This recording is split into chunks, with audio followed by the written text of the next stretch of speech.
Adapun yang termasuk ke dalam kinematika gerak lurus, yang pertama adalah gerak lurus beraturan, atau kita singkat dengan GLB. Oke, gerak lurus beraturan atau GLB adalah sebuah gerak dengan lintasan yang lurus dan kecepatan yang tetap atau beraturan. Maka kita bisa simpulkan bahwa GLB itu kecepatannya tetap,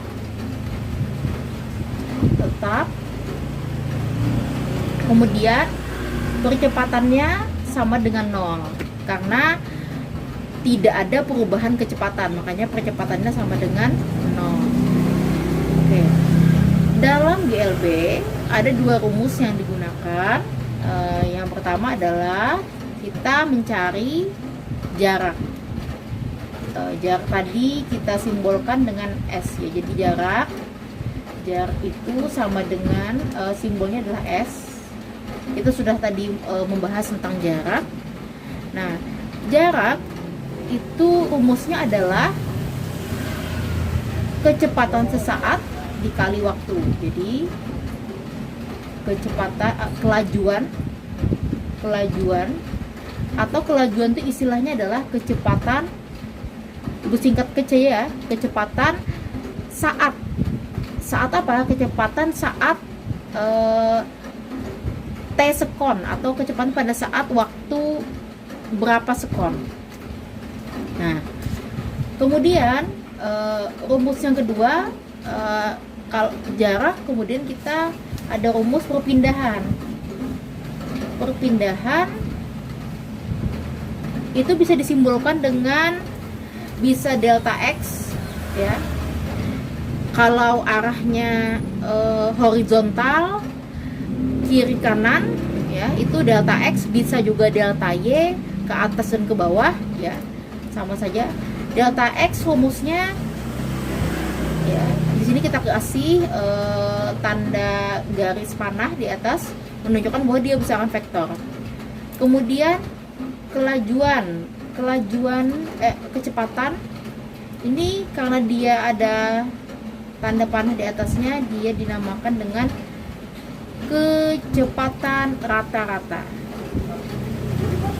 Ya, jadi kalau jarak menggunakan kecepatan sesaat atau kecepatan saat berapa sekon, sementara perpindahan menggunakan kecepatan rata. Oke, kita masuk ke dalam contoh. Ya, contohnya. Oke. Contohnya misalnya Budi berlari ke utara sejauh 6 meter selama 4 sekon.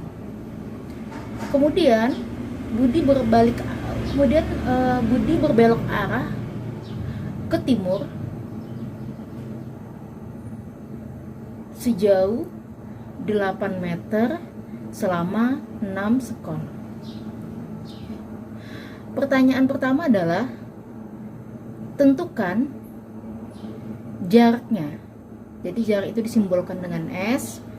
Ingat tadi penjelasan sebelumnya bahwa jarak itu adalah panjang seluruh lintasan yang dilalui oleh suatu benda.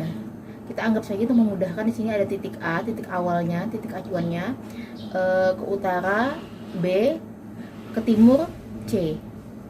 Oke. Jadi panjang seluruh lintasan adalah AB ditambah BC. Jadi 4 tambah 6 sama dengan 10 meter. Oke, itu jaraknya. Kemudian perpindahannya kita simbolkan dengan delta X. Ya, delta X perpindahan. Nah, perpindahan tadi adalah dia merupakan besaran vektor. Besaran vektor itu hanya mempertimbangkan dari titik awal ke titik akhir ya. Jadi dia hanya menghitung jarak dari titik awal ke titik akhir. Berarti titik A menuju ke titik C. Nah, pada kondisi ini akan berlaku teori Pitagoras. Maka rumusnya adalah akar AB kuadrat ditambah BC kuadrat sama dengan 6 kuadrat ditambah 8 kuadrat 64. Oh, salah. Bentar. 64 36 ditambah 64 hasilnya adalah 100. Akar 100 adalah 10 meter. Mohon maaf, ini bukan, salah ya, ini bukan detiknya, 6 meter, salah.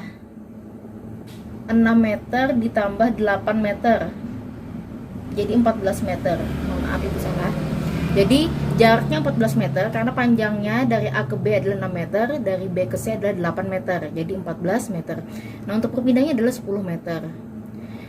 Nah, kemudian pertanyaan yang ketiga adalah berapakah kelajuan sesaatnya? Nah, kelajuan sesaat.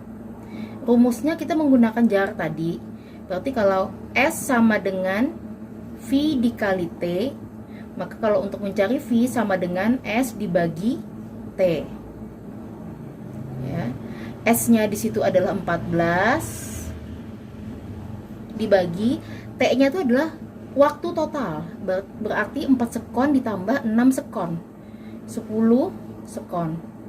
14 bagi 10, 1,4 meter per sekon. Oke. Sini ya. Kemudian pertanyaan yang D adalah berapakah kecepatan rata-rata? Nah, sama tadi, berarti delta X dibagi T. Delta X-nya adalah 10, T-nya 10, maka hasilnya adalah 1 meter per sekon.